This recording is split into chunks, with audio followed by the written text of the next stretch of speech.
time. It's time. Okay. Say goodbye to yesterday. Give a little tune for our little non-melanated friend. Fair enough. Sheamus is not retiring officially. He is not signing a new contract. Okay. Along with the, this is kind of a New Day situation without the New Day. expedition, right? Because New Day had a contract. They just didn't want to renegotiate. It turned into a thing, and they left. Sheamus' contract is coming up. It's Mm, coming to its end, and they gave him an offer. He did not like the offer that was given to him, so he's just fair. gonna cut his Pack it losses up. and go about and pack it up. Pack Hey, it 20 years in the WWE ain't nothing to sniff at, baby. That is a hell of a run, and you gotta give the No, and I man would his due. say, depending on how you look at people's careers, I think he was extremely relevant. Even like I always look forward to Sheamus matches. I know what I'm getting, and it's going to be fun. And depending on who his opponent is, it's going to be even better. So Yeah, he can I have don't. fun with anybody, but the right guy, forget it. Oh, dude. Yeah, yeah, yeah, for sure. So Sheamus is a curious case because they believed in Sheamus very early in his career. Mm-hmm. Very early. He was a lot of people were impressed with Sheamus the minute he walked in the door. Technically speaking, his career began like '05, '06 or something like that. Mm-hmm. No, not '05, '06. Even before that. I think like 2002, 2003, something like that. He was with a company called Irish Whip Wrestling. He was their champion a couple of times, and he was picked up pretty quick. I don't even know like who it was that recruited him, but specifically, but he was one of those European guys that everybody was kind of looking at. Wade Barrett. There was a number of guys at that time that were getting some real looks. Uh, he was their champion a bunch. He went to Florida Championship Wrestling. So this is before NXT. This was the Steve Kern days Mm. of down in Florida, and he was champion down there. I mean, they had this guy fucking pegged for success almost immediately. I remember at the time when he got picked up by he went to the ECW brand when they were just basically wiping their ass with that whole thing. That's the one part of the WWE ECW show that I think sometimes get lost in the shuffle because ECW gave us Sheamus, but that ECW also obviously gave us Punk, Mm-hmm. gave us Bobby Lashley, gave us Kofi Kingston. It gave us it gave Christian his first world championship. Technically on paper, I know a lot of people don't acknowledge that one. They acknowledge the real world heavyweight championship, but he was the champion for ECW.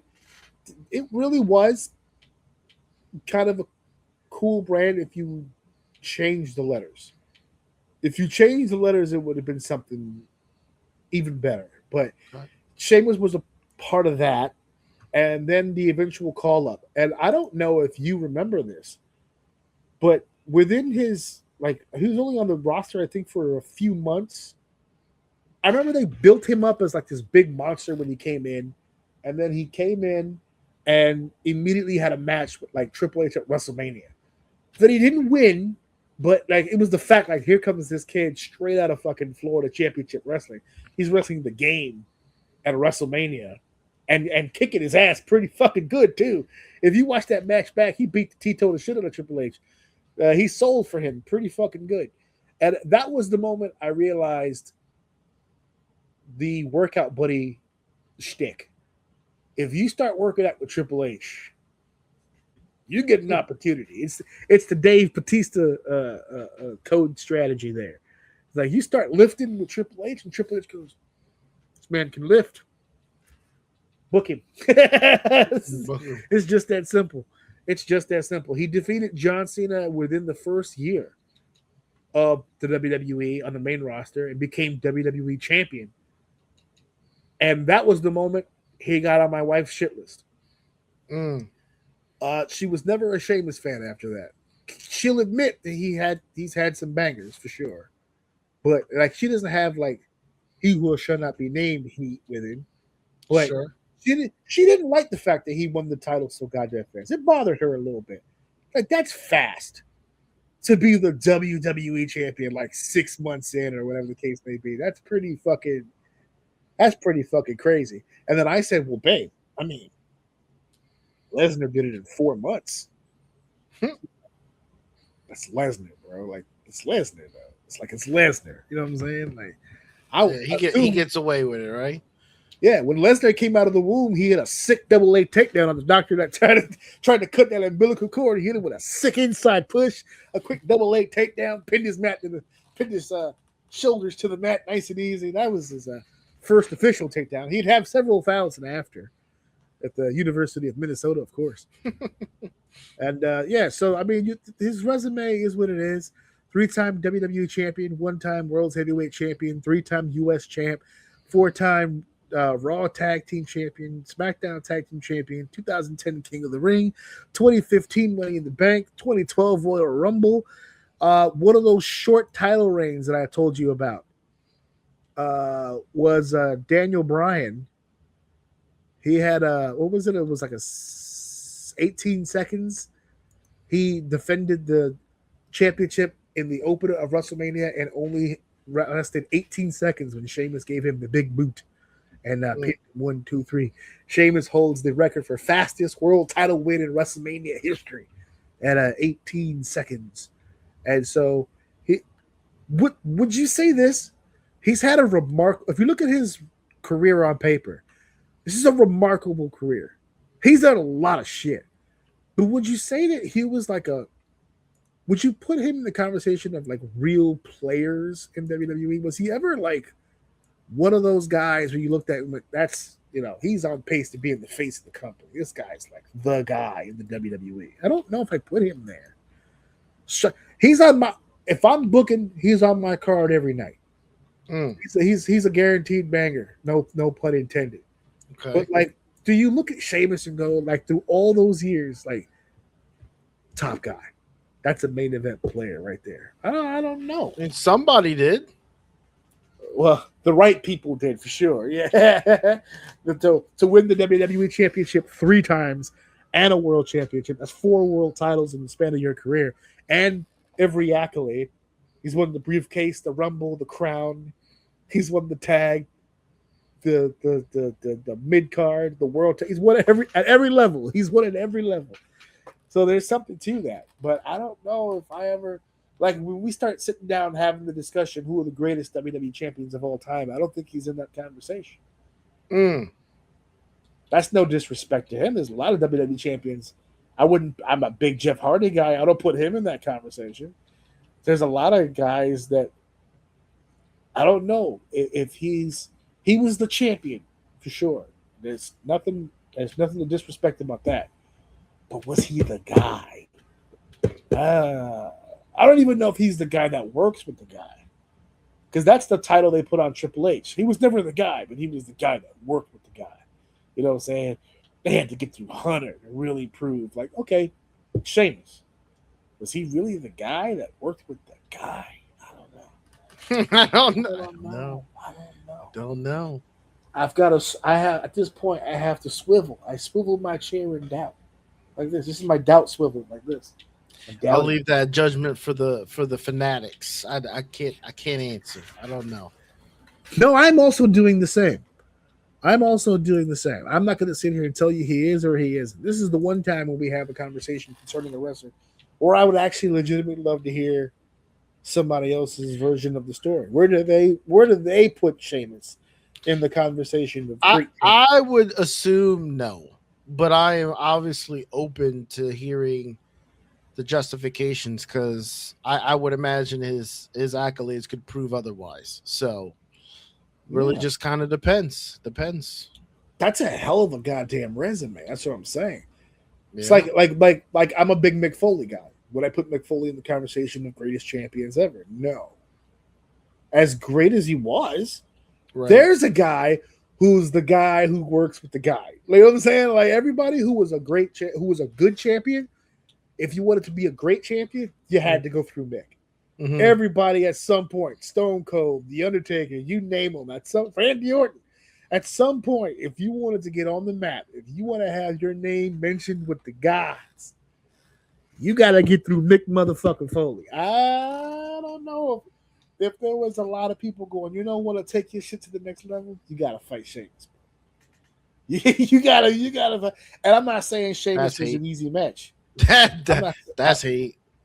That's hate. That's hate. Or is it accurate? I'm just saying. Listen, like I said, I'm gonna leave that to the pros. I'm not qualified to speak on that. I fuck with Sheamus. You know. Oh, I fuck with him. for sure. Here's the next question. So I was gonna say, where's it going? Yeah, there it is. So that's the next question. My wife was like, "Now what?" Because my wife sparked this idea in my head. She goes, "I don't really see him going anywhere else." And I said, "You know what? I don't either. I don't think he has the patience. I don't think he has the patience for AEW. I think he'd go fucking insane in AEW. I don't think that's sure, because I think they would explode over there for him. For Sheamus? Yeah. You know how many people they've gotten over there? Claudio was supposed to make them explode. Edge was supposed to make him explode. Are you saying Claudio is the same as Sheamus? I'm saying Claudio is below Sheamus, in my opinion. Okay, that's all that needs to be said. And I'm just going based on resume. It's a tier below. All right. I think an inclusion of Sheamus to the AEW locker room would be beneficial if they wanted it to be beneficial. I don't think they would want it to be beneficial. And I don't know if there's a laundry list of people in AEW that he would even be able to have good matches with. That's what I just started thinking. Like, who is he having? It would be all the old guys that he's already wrestled. Hold on. What new guy in AEW would he have? Why gotta be new? Match with? Because because if it's not, well, who are you thinking of? I'm terrible. I'm fucking terrible with names. This is I hate that I'm like this. I hate that I'm like this. I fucking hate it because I can see the person, but I can't. Who's the guy who fucking fights over there? He just had a championship match with somebody that was a banger. I hate that I'm fucking. I hate this. It happens to me every time. Every time he has like a fighting gimmick. He was part of the Shield. There we go. He's part of the Shield. Moxley. Thank you. Fuck, dude. That's so. But that's one of the older guys from WWE I'm talking about. But that's what I'm saying. Like off the top of my head, I would love to see those two run something. Well, that would be pretty cool. That would be kind of fire. I would watch. That's my point. He'd only really have good matches with the guys from before. There's no new talent in AEW. Like I can't see him and Darby Allin having a fucking banger. Like it would be fucking. Like I can't really see. Okay, well, hold on. Wait a minute. No. Hold on. No. Come on. Hold on. The guy who can get his ass beat and the guy who kicks ass. No, come on. Let's think about it for a second. Let's not dismiss it right away. Come on. Let's not be so quick to judge. I'm not so quick to dismiss shit. That actually not. Look at you. You're throwing out bangers. You said you had no clue, and you're booking matches already. All right, hold on. Let that man get his bread, dude. The default, right? Like, okay, if you want to put Darby Allin there, I'll give you Darby. What about an MJF? You think they'd be able to pull something out of each other? I think so. I think MJF can pull a good story out of him for the most part. I mean, Sheamus isn't the worst person in the world, and let MJF carry that. And when it comes to in-ring, people like to see MJF get punched in the fucking face, and that's what he does. What about Sheamus does? Since you're so I'm saying all this with Sheamus being a babyface, by the way. Full baby. Oh my god. Yeah, absolutely. For sure. Unless because I would turn him heel for one guy, because I would love to see the other guy remain a babyface for them to do this. But what about Sheamus and Will Ospreay? Does he have to go? Did you say he was going to go heel for that? No. I don't know what he would do. Oh, Will Ospreay. That one that jumped into my mind. I feel like Ospreay's style is just a little too. I don't know. I wouldn't put it past them to make it work. I don't like their styles together. I don't like those two together. I don't like What those. about Swerve? You think Swerve and Sheamus? He's a bigger guy now. He's put on He's a some bigger guy weight. now. Yeah. He's a bigger Yeah, guy actually, now. I think that actually would work out pretty good. He got a little girth to him. Little girth. I like little girth that. to him. I'm not opposed to that. That wouldn't be bad. That wouldn't be bad at all. I'm trying to think of more main event level talent that he, because he's not. Listen, if you're getting Sheamus, you're not putting him in the undercard, which is hilarious now that I think about it. Because I'm talking about AEW, there is no undercard, right? And the guy who opened the match could be in the main event. Tomorrow. There's a fucking undercard. There's what the difference between WWE and AEW is that you see their undercard every fucking night. Wild idea. Wild idea. Ready? Sheamus, Mark Briscoe. Not opposed to that either. That's a fight. That's a fight. Yeah, I was gonna say that's a fight. That's a fight. Okay. Sheamus and anyone on that card who can fight is a Ciampa and Sheamus. Ooh, that would be that would be good. Dude, listen, you jumped to conclusions. He got reasons to go. Aside from that bread, he's got the accolades to get paid. He's got. He's got the resume. Yeah, you're gonna have to pay me for sure. And there's enough talent that we just said that he can give them some matches for that money. I'm just saying. Ooh, Sheamus and Bobby Lashley. I've seen that one before. Sheamus and Shelton Benjamin. No, how about that? Hey, man. I'm just throwing names out there. Sheamus and Kip Sabian. There we are. There's a banger for you right there. Ooh, Sheamus and Ricochet. I was just gonna say Ricochet. Yeah, I was just gonna say it. Sheamus and Ricochet. Finally, we'll close the chapter on this long-awaited rivalry. Yeah, right.